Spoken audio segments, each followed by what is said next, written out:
ముందుగా మీ అందరికీ వరమహాలక్ష్మి వ్రత శుభాకాంక్షలు. అయితే మీ అందరూ పూజ ఎలా చేసుకున్నారు? నేనైతే చాలా సింపుల్గా చేసుకున్నాను.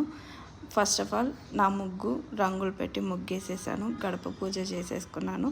అలా లోపలికి వెళ్తే టీవీలో దేవుడు సాంగ్స్ వెళ్తూనే ఉన్నాయి. మార్నింగ్ 3కి లేసాను, అప్పటి నుంచి సాంగ్స్ వెళ్తూనే ఉన్నాయి. సాంగ్స్ వింటూ పూజ అంతా కంప్లీట్ చేసుకున్నాను. సో ఇది వచ్చేసరికి నా బుద్ధుడు డెకోర్ టేబుల్ అనమాట, నాకు చాలా ఇష్టము. సో మిగతా దేవుళ్ళ ఫొటోస్ అక్కడ పెట్టుకున్నాను. దాని కిందే నేను అమ్మవారిని పెట్టుకున్నాను. అంటే నా దగ్గర అమ్మవారి ఫోటో ఉంది, ఆ ఫోటోకే పూజ చేసుకున్నాను. అయితే ఇక్కడ చూడండి, లోటస్లో అమ్మవారి విగ్రహం పెట్టాను. ఎంత బాగుందో, నవ్వుతూ కనిపిస్తుంది అమ్మవారు. అయితే నాకు చాలా ప్రశాంతంగా అనిపించింది. ఈరోజైతే పూజ బాగా జరిగింది.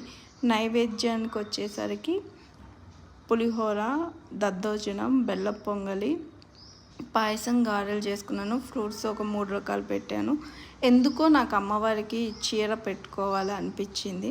సో అప్పటికప్పటికే అనుకొని వెళ్ళి చీర కొనుక్కొచ్చి అమ్మవారికి పెట్టుకున్నాను. ఇది మెయిన్ పూజ గది అనమాట. సో నా పూజ ఇలా కంప్లీట్ చేసుకున్నాను. మరి నా పూజా విధానం మీకు ఎలా అనిపించింది? కామెంట్ చేయండి.